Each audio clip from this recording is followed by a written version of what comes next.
안녕하세요. 한국사 엄마표 암기법은 꼭 알아야 할 키워드를 이야기로 만들어 쉽게 암기할 수 있도록 도와드립니다.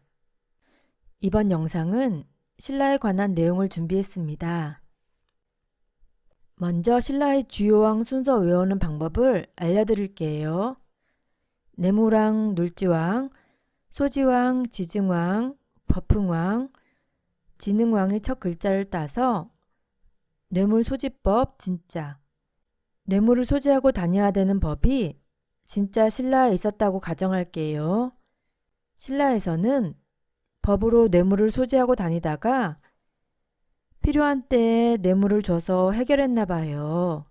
뇌물은 내무왕, 눌지왕, 소지법은 소지왕, 지증왕, 버풍왕, 진짜는 진흥왕.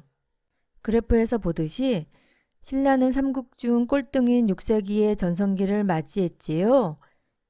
신라의 수도인 경주는 한반도에서 동쪽으로 치우쳐져 있어서 중국의 선진 문물을 받아들일 수 있는 기회가 적었기 때문이에요. 초반에는 매우 부진한 나라였지만 결국 신라가 삼국을 통일하게 되지요. 4세기에 곡선이 아래로 내려온 건 외의 잦은 침입으로 많은 어려움을 겪어서 그래요. 광개토 대왕의 도움을 받아 외를 물리칩니다.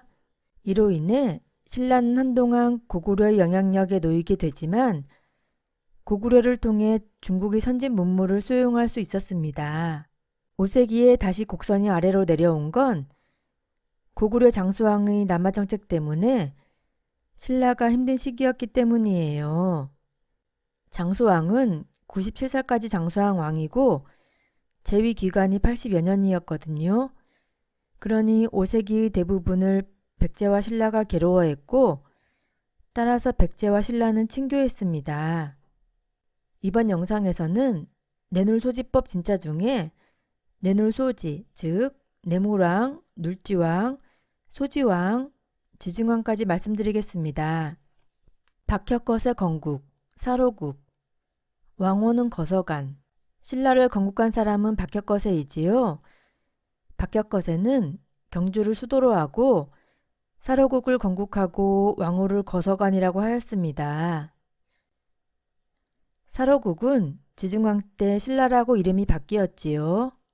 신라의 왕호 변천, 거서간, 차차웅, 이사금, 마립간, 왕.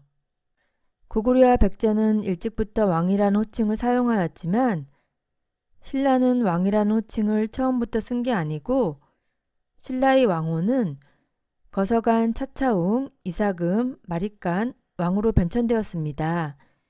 6세기 지증왕 때가 되어서야 왕이라는 호칭을 사용하게 되었어요.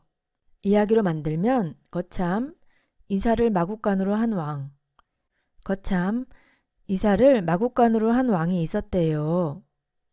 거참은 거서간, 차차웅, 이사는 이사금, 마국간은 마립간. 이제 내무랑 볼게요. 4세기 내무랑. 박석김이 교대로 왕이 계승해서 김씨 왕의 세습으로 바뀜.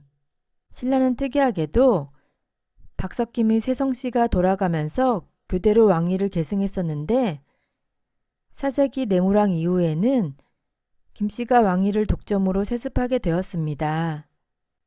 마립간이라는 칭호 사용. 내무랑 때에도 아직 왕이라는 호칭을 사용하지 않고 마립간이라는 호칭을 사용했어요. 그렇기 때문에 원래는 내무랑이 아니라 내물 마립간이라고 불러야 맞는 표현이지요. 광개토 대왕의 도움으로 외 격퇴. 외가 침입했을 때 내무랑이 광개토 대왕한테 도와달라고 요청했지요. 가까이에 있는 백제한테 도움을 요청하지 않고 고구려한테 도움을 요청한 이유는 외와 백제는 아주 친한 사이이거든요. 그래서 백제한테 도움을 요청하지 않은 거예요. 이야기를 만들면 내무랑은 외 김씨를 시켜서 광개토 대왕에게 마국간에서 뇌물을 줬어.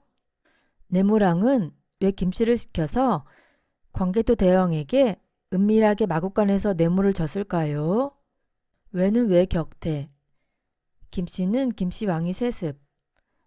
광개토 대왕은 광개토 대왕이 도움, 마국간은 마립간, 뇌물은 뇌물왕. 다음 볼게요. 오색이 눌지왕, 장수왕이 남하정책에 대항하여 백제 비유왕과 나제 동맹 체결. 지난 백제 영상에서 말씀드렸었지요.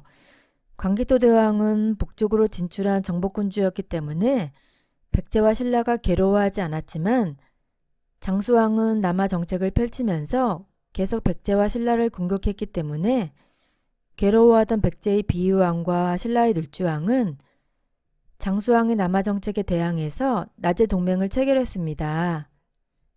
이야기로 만들면 비누 나제 싫어, 장수왕이 말함.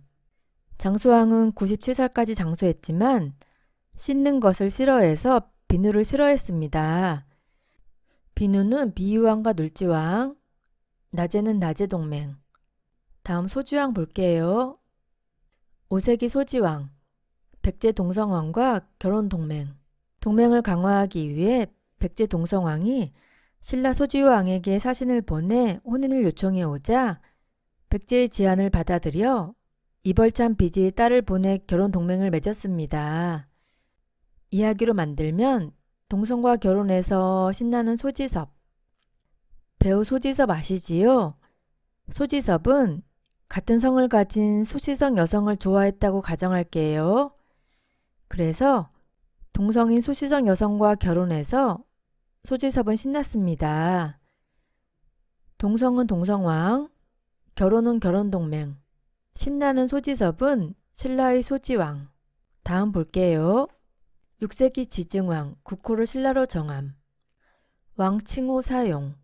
신라의 수도인 경주는 한반도에서 동쪽으로 치우쳐져 있어서 중국의 선진 문물을 받아들일 수 있는 기회가 적었기 때문에 나라의 체제가 갖추어지기까지 많은 시간이 걸릴 수밖에 없었습니다.